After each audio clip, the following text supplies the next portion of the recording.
Welcome to the very best part of my broadcast week. I will get to our guest and our location in just a minute. But first, I want you to take a second and listen to a bit of a history lesson, which I hope you'll find informative. And as the kids like to say, I will drop some breadcrumbs leading to our guest along the way. In 1914, an American citizen named Herbert Hoover organized something called the Commission for Relief in Belgium. What did it do? It prevented the starvation of 9 million Belgians and people living in northern France during World War I. It was the first large-scale U.S. effort of humanitarian assistance. That's the first breadcrumb that will lead us to our guest. And then along came after World War I, there was something called the Ukrainian People's Republic founded after the Romanov dynasty was sacked. It didn't last long. Lenin seized it, and Ukraine became part of the USSR in 1922. That's the second breadcrumb that will lead us to our guest. After World War II, the United States engaged in something called the Marshall Plan, massive humanitarian assistance to help bombed out, economically devastated Europe. That was in 1948. The same year, the United Nations, newly created, instituted something called the United Nations Relief and Works Agency to assist Palestinians displaced by the creation of the State of Israel. That's the third breadcrumb that will lead us to our guest.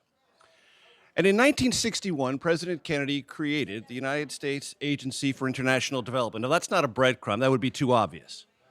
But it's been part of the federal bureaucracy ever since, spending billions of dollars every year on humanitarian assistance worldwide. Now, look, it's not an agency without its critics.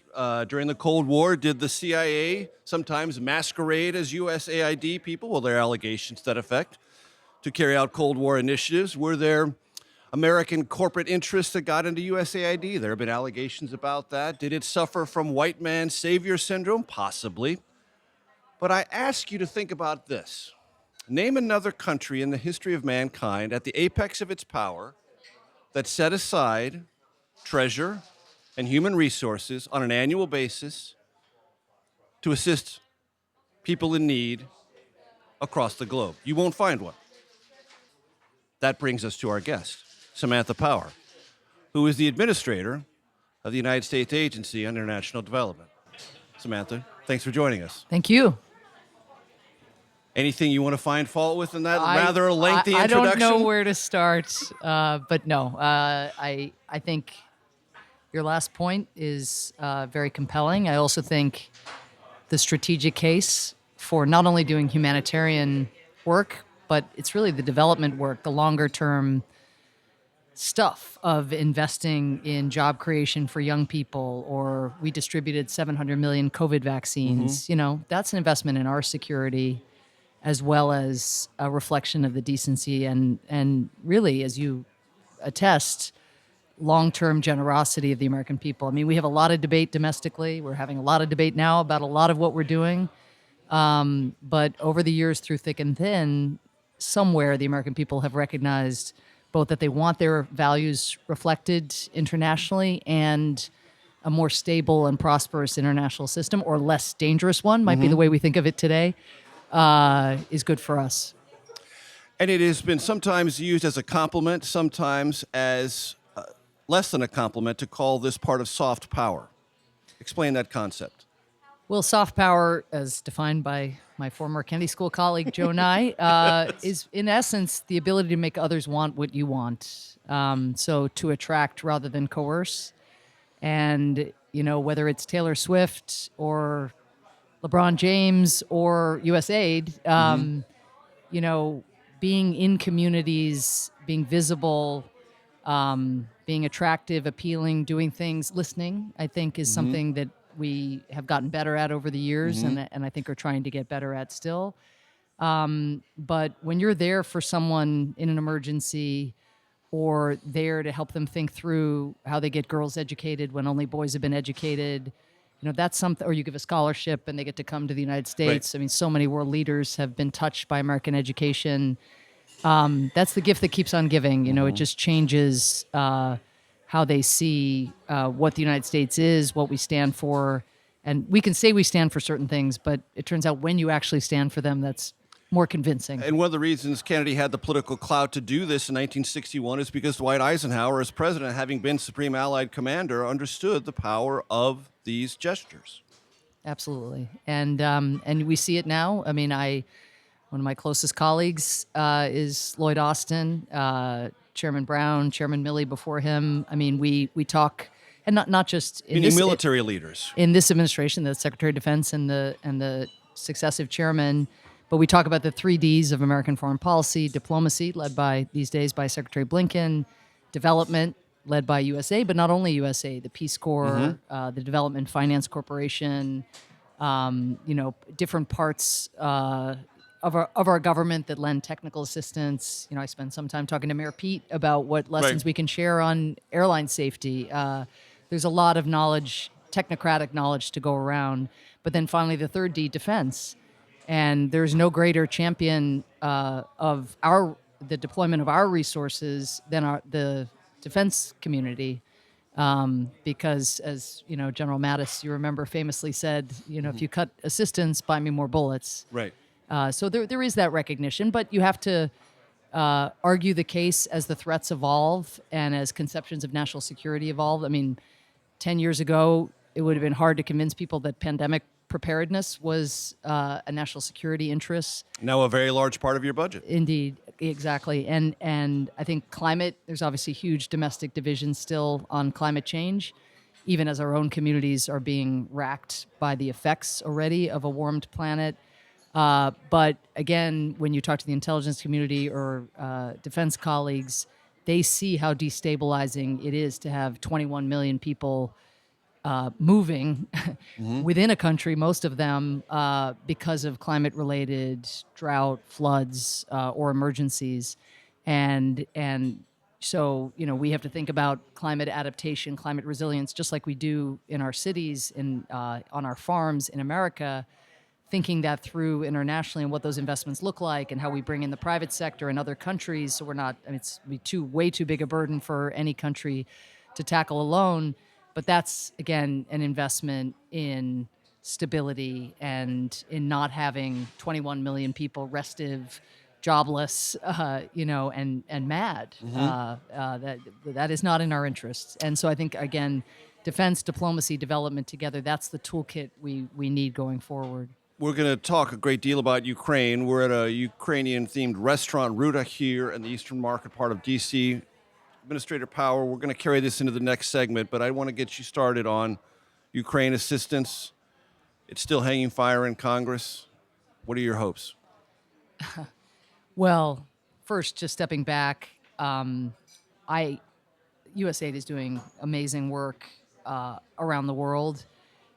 The impact that USAID and our Ukrainian colleagues on the ground have had, even just since 2014, I was in government under Obama as UN ambassador when Putin invaded Crimea and eastern Ukraine. And that's really when USAID investments started to pick up on independent media, investments in independent media, investments in anti-corruption institutions, investments in the agricultural sector, and investments in the tech sector. We have a situation where, notwithstanding Putin's massive bombardment of civilian infrastructure, Ukraine's economy is growing, at a rapid clip. Doing more than holding on. I'm going to stop you right there because we need to hit a break. Samantha Power is our special guest. Ruta is our restaurant. Back for segment 2 in just 1 second. It is an investment as well, long-term, in Ukraine being an ally to the United States that will help us in other parts of the world stand up for democratic principles and against aggression.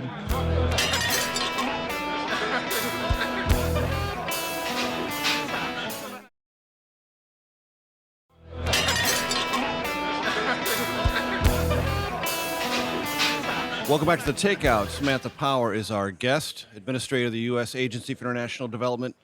Administrator Power, about Ukraine, its economic resilience. There is a sense that U.S. involvement is entirely military. That's not the case. There is a direct U.S. economic involvement. What is it manifested? Well, as I was saying before the break, just the investments that indirectly the U.S. taxpayer has made have borne such fruit that, notwithstanding the bombardment, Ukraine's economy grew by nearly 5% last year.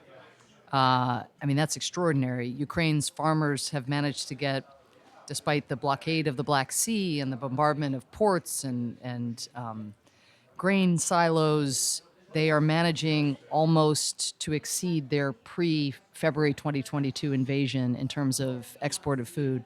So here is, and I should note that food, much of it goes to developing countries. Ukraine, before Putin's full-scale invasion, was the largest grain source for the World Food Program, who, of course, is USAID's key partner in many humanitarian emergency circumstances. So, this is a people that is finding a way to keep on keeping on, and it's in the face of the most gratuitous aggression and brutality that we have seen in many generations on the continent since World War II. Indeed, and so the stakes are high. Of resilience, there's also a tremendous amount of risk-taking the Ukrainians. I just read a story in The Economist about how they have now created routes right along shore for their vessels, shallow waters, to avoid Russian subs, to get even more foodstuffs out of Ukraine. It's not easy. It's full of peril, but they're doing it. I mean, they're figuring out ways to push through this. And this is not just a talking point. This is actually relevant to your question about the supplemental and additional budget support for Ukraine. President's asked for $60 billion from the Congress to continue assistance to Ukraine, military and economic. So there are a few perceptions that are worth addressing because there's a lot of misinformation out there as well, some of it Russian-backed, some of it organic. But for every dollar the U.S. has put in, we have mobilized $2 from other countries. So there's a sense of, why is America bearing this burden? No, the Ukrainians are bearing this burden, let's be clear, of standing up against aggression and for democracy and freedom. It is a substantial investment that the United States has made. But the reason I started by talking about economic resilience and how quickly their economy is growing and how they're feeding the world and bringing down global food prices, including for us here in Washington, D.C., never mind for people in Somalia and Kenya and Lebanon and places where they can't afford higher food prices, is that's part of the story also about why the assistance is not indefinite. We are tapering our assistance. The investments we are making are investments in Ukraine's own self-sufficiency. There's a reason that Europe has just agreed to start accession talks with Ukraine, and it's in part because the United States and the European Union have invested over these years in building democratic institutions, but also in economic reforms that have created more interoperability between the Ukrainian economy and the European economy. So, we hear a lot about we're bearing too much of this burden ourselves. To turn $1 into $2 from others is a decent rate of return, given the budget climate around the world.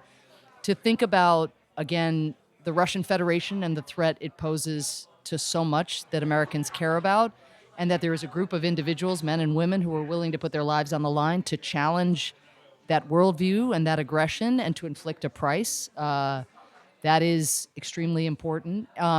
And it is not an indefinite, it is not a blank check. Right. These resources are, there are checks and balances that have been built over time that are ensuring that these resources are going where they are meant, and that the amount we are asking for is going down over time.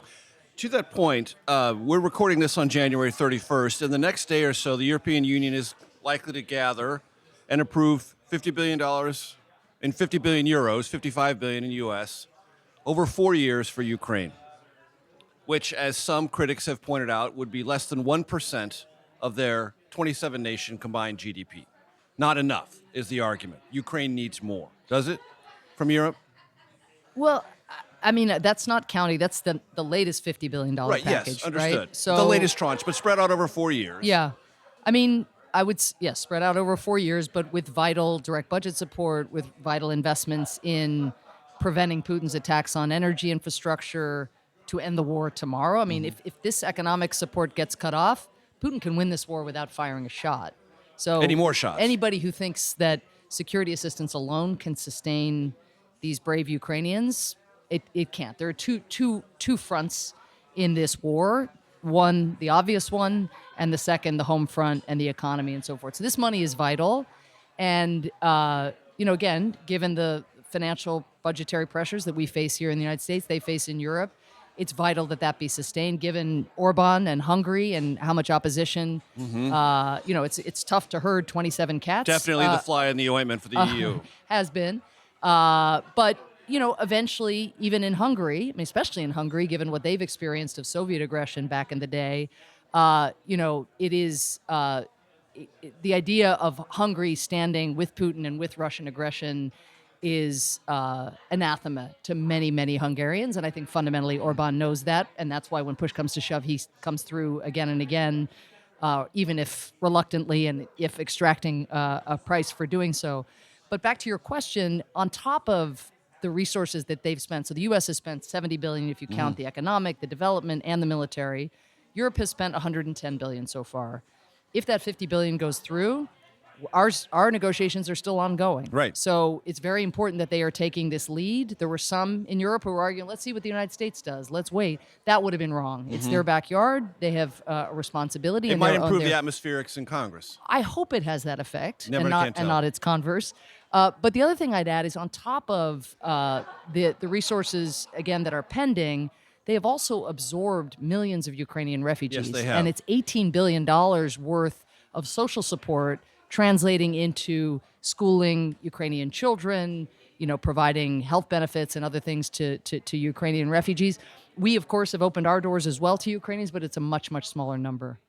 And that is part of the context, and that is often glossed over in the conversation about what's Europe doing. I think there's also absorbing refugees is no small task. There's also still a sense of Europe, understandably, because of the long-time underinvestment in defense, which you, I know, have written about and talked about over the years. There's still a sense, well, okay, the U.S. must be doing the heavy lifting when it comes to security assistance. And so since we are, why doesn't Europe carry the bag on economic development and humanitarian? Right. Well, they are carrying, again, a bigger burden than we are in those domains, even though we are investing substantially. But what's noteworthy is that actually when it comes to military assistance, the European Union and the United Kingdom, together, the ratio is not like 90-10 U.S. to Europe in terms of investments in the actual military hardware. It's much closer to 55-45, 60-40, depending on when you're counting. And of course, that ratio is going up because they're still providing military assistance because we haven't been able to get the supplemental through, our packages have become smaller and smaller. So this supplemental package is vitally needed. It is not a blank check. It is tailored resources to not only help Ukraine fend off this brutal, brutal aggression, take back more of its territory. With the support we've given, it's already taken back 50% of the territory that Putin took in the early days of the war, benefiting from surprise and, again, a disproportionate military advantage. But it is an investment as well, long-term, in Ukraine being an ally to the United States that will help us in other parts of the world stand up for democratic principles and against aggression. And yet it feels, ladies and gentlemen, like a delicate moment, maybe the most delicate moment in the course of this conflict, Russia and Ukraine. And by that I mean there are all sorts of stories, first in the Financial Times earlier this week, on the front page of the Washington Post digital section this morning, about, well, President Zelensky is going to sack his top general. And there's disarray at the top of Ukrainian leadership and what was accomplished or failed in the spring counteroffensive. We'll talk with Samantha Power about that on the other side of this break. I'm Major Garrett. Root is our host restaurant. Back in a minute. The only actors on the global stage who will be jumping up and down with delight if we fail are individuals in Moscow, Tehran, and probably Beijing.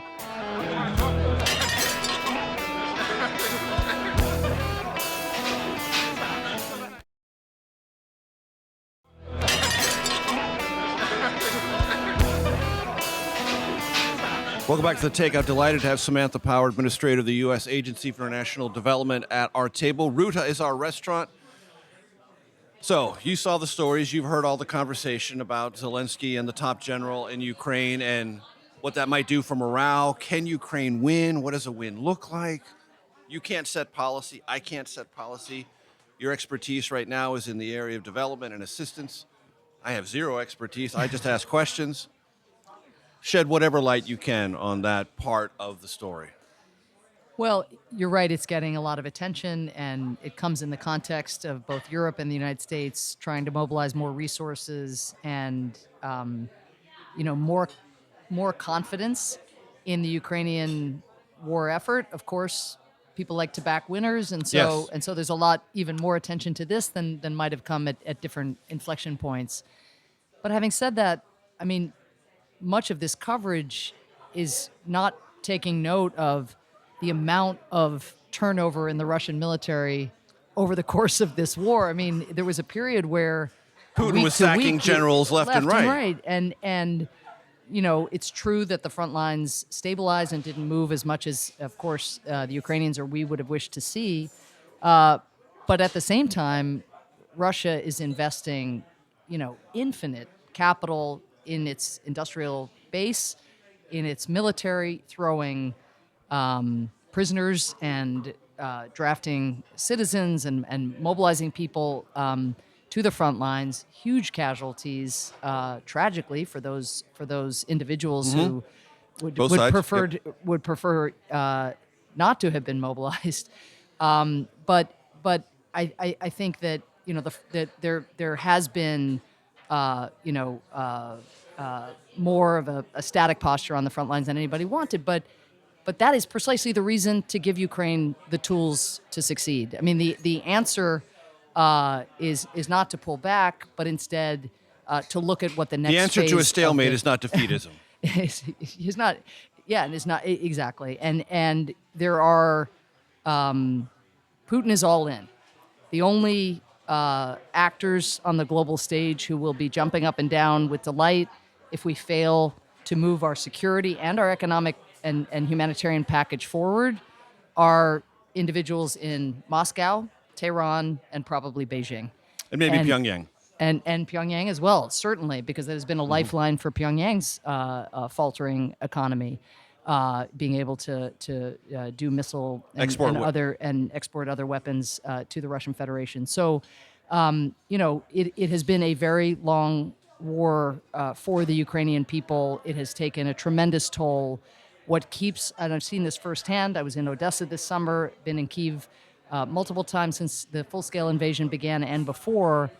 And international support is more than a logistic lifeline. It is a morale lifeline. Knowing that the forces of freedom stand together on behalf of their sacrifice or in support of them as they sacrifice makes a world of difference. And that is not something the Russian Federation has on its side.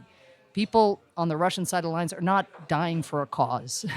Yes, there's massive misinformation about Ukrainian aggression, about NATO encirclement, but nobody's buying that. They're dying for a paycheck. They're dying so as to get out of prison. They're putting their lives on the line because they have no choice, because they're being coerced. At the end of the day, if it's a battle of wills, Ukraine can prevail and can get back on the offensive.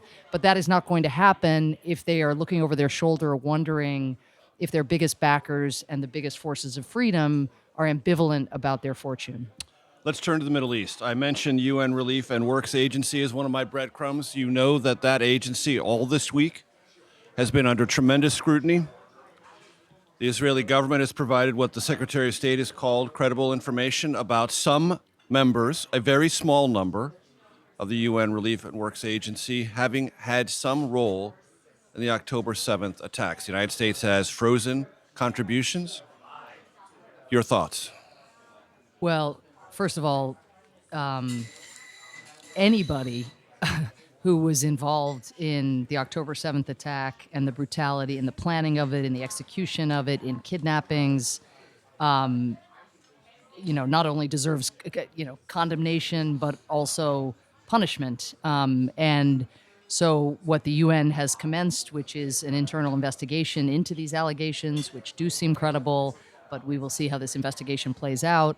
That's incredibly important. And then the question of what to do with these individuals on the back end of that. But more than that, the systemic changes that would need to be made within UNRWA, because it's just not okay. It's just nothing okay about this, and I think that the seriousness with which the Secretary General is engaging it. But we as USAID, we're one of the lead humanitarian providers. You have 90% of the Gazan population that has been displaced. There is acute dependence for survival. Not for like a healthy calorie intake, but for mere survival on the humanitarian infrastructure. And what people maybe aren't fully aware of is that, particularly since October 7th and the full-scale war, but even beforehand, USAID's traditional partners like the World Food Program, UNICEF, International Committee for the Red Cross, Catholic Relief Services, a lot of the agencies that USAID and the State Department fund, for distribution, they rely on the UNRWA infrastructure. So it's not only the displaced who are gathered at UNRWA sites. For my audience's benefit, most of the warehouses and almost all of the trucks, pre-October 7th and post-October 7th, are managed, supervised, and staffed by UNRWA. Correct. So they are the lifeline within Gaza. They are the lifeline, and unusually, when something happens and you have diversion or you have an implementing partner of the United States get implicated. I mean, again, something like this is especially horrific. But you can look around and you have a multitude of other partners that you can shift resources to. That is really the ability to scale. They have 13,000 workers who are working on the ground in Gaza. They are a kind of administration of sorts, almost like a civil administration. So, if I look at World Food Program, which is a very large implementing partner, you're talking about dozens of officials that they have doing the work. Maybe you ramp that up and you get it up to hundreds of officials, but replicating that distribution network at a time where the UN is assessing that 25% of the population is suffering from acute food insecurity, critical food shortages. Borderline famine. So you ask my thoughts. We are grappling with this tension right now, and what's important is that this investigation proceed, that it be thorough, that it not just be about these individuals, but be looking at the systemic failures that it may have made something like this possible. But at the same time, we are doing contingency planning because we have to continue, not only continue to get supplies in, we should be dramatically increasing not only humanitarian traffic, but commercial traffic into Gaza. Or even if everything stayed static and this UNRWA scandal, had not occurred, we were not meeting needs sufficiently. So if you throw that pre-existing condition, if you assess that on its own, the trajectory we were on was one that was going to produce large-scale pain, even more than has existed so far, and likely death. Now, if somehow 13,000 aid workers are taken off the field and the work that they were doing is suddenly not being done, that situation is going to get a lot worse. So, which leads again, to a vital question. Yeah. How long will the United States freeze this? Well, it's going to be action dependent, and we're in engagement with the UN about their investigation and what it turns out, and about whatever remediation can be taken. We're also in touch with the Israelis. I met yesterday with Kogat, who I'm sure who oversees many of these the relationships inside Gaza and what goes into Gaza, and I think we all need to get on the same page of averting humanitarian catastrophe. Certainly, that was Kogat's. The Israeli general in charge of the occupied territories and what goes in and what goes out. But what the UN does, the speed of this investigation is going to be really important in figuring out next steps. And all donors that have suspended assistance, and I think we're now more than a dozen countries have done so because the allegations are so horrific, are asking the same question. I mean, nobody is turning their back on the people of Gaza. Quite the contrary.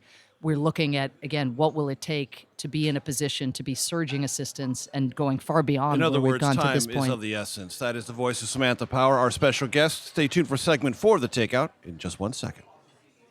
Parents, imagine this for ourselves, every night are thinking about, how do I separate my children so they're not all in one place?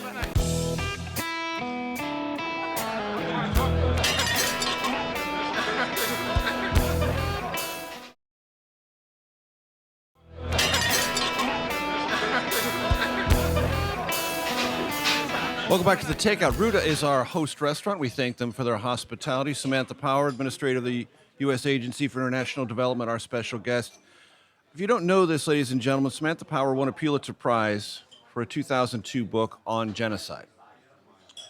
That word has been thrown around about the war between Israel and Hamas. Matter of fact, the South African government has alleged that Israel has committed genocide. The International Court of Justice in The Hague has not rendered an opinion about that, but is considering the question. I know you can't answer that definitively, but do you have thoughts about how that word is being used, even by some protesters here in our country, in the person of the President of the United States, about Israel's conduct in Gaza?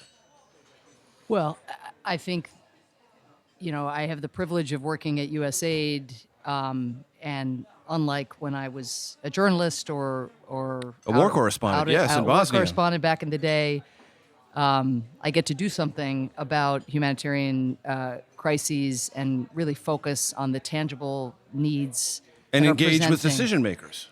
And engage with decision makers, of course. And I think that we are of the view, and President Biden, at the beginning of this conflict, thought a lot about how best to exercise leverage, and decided to use our leverage pressing the Israeli government to allow more humanitarian assistance to consistently seek to improve protection of civilians. I recognize that the number of people who have been killed, is a very, very high number, and More the than conditions 26,000? are horrific for Palestinians in Gaza. But our focus, again, is on pressing for greater compliance with international humanitarian law, even recognizing what Hamas is doing, which is abusing humanitarian law and sheltering in areas that should be sacred, like hospitals, mosques, and the like. And so, my focus in my role is pressing, as I had the opportunity to do this week with my Israeli counterparts, for better precautions, better safeguards, better protection for civilians. At the same time, I think one of the, there's a lot of frustration in a lot of quarters about, well, why focus just on a humanitarian pause and not on a ceasefire, which I completely understand. Believe me, seeing every day the suffering of Palestinians, where that question comes from. I think the challenge that all of us are grappling with is the same people who carried out October 7th are still at large. Yes. Most of them. And they still have the same intent, which is to attack Israel, to kill Jews. And so, the challenge with end it tomorrow, even if there are clear humanitarian imperatives and Palestinian civilians are paying a price for what those killers did on October 7th, the challenge again is one could have no confidence that the same thing wouldn't happen again and that they wouldn't reconstitute. So, we press. I mean, there aren't enough supplies getting in to Gaza to deal with basic food, medicine, and shelter. But also, again, humanitarians are not able yet to be able to move freely and know that they themselves are not going to be struck in the course of a war. And that is where the protection of civilians simply, again, has to improve. And that is where we continue to press. And UNRWA has its critics. I'm not a critic or an advocate. But one of the facts is, as you mentioned, Administrator Power, they have 13,000 employees in Gaza. 150 have been killed. Again, something that we raise with the Israelis constantly. I mean, some killed in their workplace where displaced persons are sheltered around them. So we hear about the aid workers, but often if an aid worker is dying at the workplace, chances are there are displaced persons gathered, sheltering, thinking that the UN flag will protect them. Many killed in their home. I mean, one of the most tragic sort of testaments to just how dangerous life is for a Palestinian civilian in Gaza is that parents, I mean, imagine this for ourselves, every night are thinking about how do I separate my children so they're not all in one place. And family after family, including families of our implementing partners, talk to us about those decisions that they make every day before sunset, worried about what is going to happen in the night. So, again, we are pressing, we are using our leverage behind the scenes. The results are not what they need to be, but we are not going to stop pushing. It has been said if there is a truck heading into Gaza and the Israelis find some fault with it, meaning from a security perspective, they will stop the whole convoy. Is that true? And is there a dialogue going on about increasing the flow and not using security as a means by which to staunch available aid into Gaza?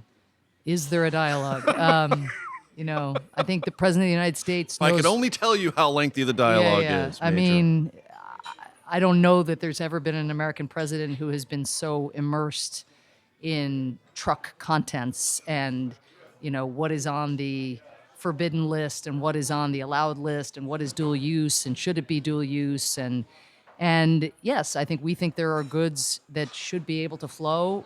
Many goods that were prohibited at the beginning of the conflict because of President Biden or Jake Sullivan or the Secretary or others' pressure now is flowing into Gaza. Fuel is the best example of that, of course, where the population would not be surviving at all, but for the decision finally to allow fuel in.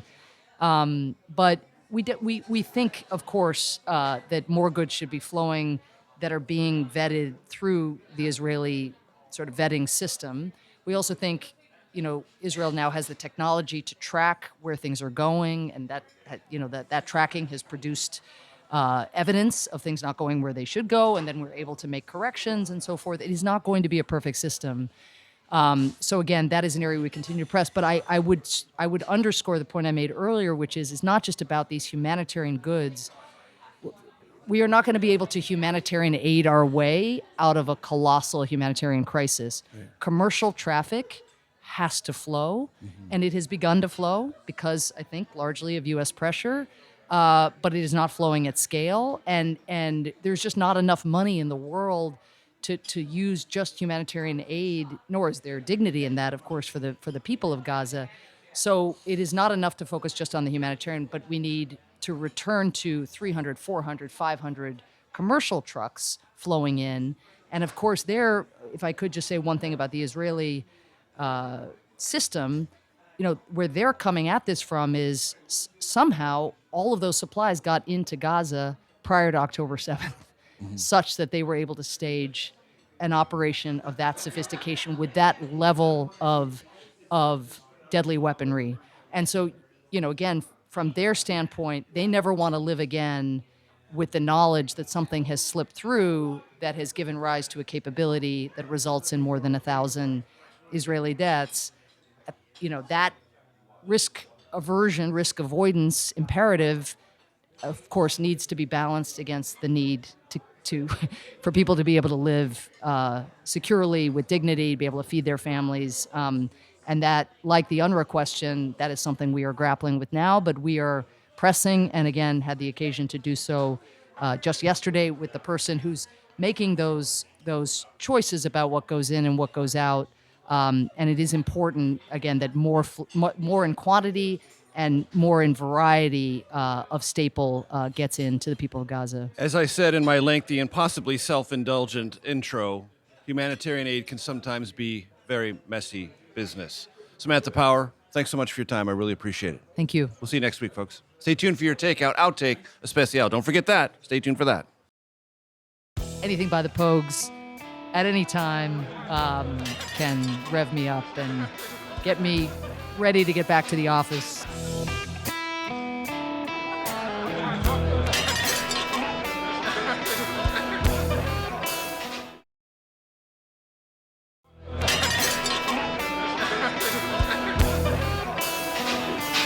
Welcome to your Takeout, Outtake Especial. We've had a pretty heavy conversation with Samantha Power. These are heavy times, administrator of the U.S. Agency for International Development. So this will be a little lighter. This will be a little easier. This will be a little less aggressive in terms of the topicality. So we have 3 questions we ask every guest who appear on the show. Take these in whatever order you prefer. I give them this way. Most influential book in your life and why? All-time favorite movie? And if you're on a long flight or a long drive and you're really going to enjoy some music, what kind of music, artist, or genre is that most likely to be? Okay. I will start with most influential book. It's interesting because influential and favorite maybe two different things. I But like to think of it as a book that like changed your point of view or changed the way Yeah. you thought about yourself or the world around you. well, I would say the most influential would be George Orwell's Politics in the English Language, in terms of changing the way I wrote, communicated, but also, as my poor staff can attest, my exactingness in terms of how to clearly express. USAID is an agency that is doing unbelievable work around the world, but sometimes the way we describe it is very technical and very Right. jargony. And Little leaden. we need to actually describe it as we would describe it here, sitting at a dinner table. And there's just no better little treatise on how to write and how to express oneself. In terms of life changing, I'd say Primo Levi, basically everything Primo Levi ever wrote. The Holocaust and reading and learning about it was foundational in my education. I'm an immigrant to this country, understanding also how America was changed by the Holocaust, by the liberation of the camps, but also by the memory of what Hitler did, and Primo Levi, just the humanity that he captures in his own life in the camps, but also the spectrum, the gray zones that so many find themselves on, not merely perpetrator or victim, Right. but everything in between. Yes. Really changed so much of the way I think about the world. Movie? Well, I'm. My husband is very. He's not known for this, but he's very romantic. My husband is Cass Sunstein, Yes. author of 50 books, not known for his romantic flair, maybe in the written word. But we both love this movie, About Time, which is a time travel movie. I hate time travel. Cass loves time travel. But it's a time travel backwards, and it's not like Groundhog Day or something like that. But where you get in the movie, sort of the moral of the story is to savor the simple moments, the small Right. gestures at a restaurant, or the small making eye contact on a street, Right. and it's in many ways about dignity, and how to treat people and the way one would wish to be treated. So it's not a well-known movie, but I would urge people Absolute to winner. explore it. It's great. About time.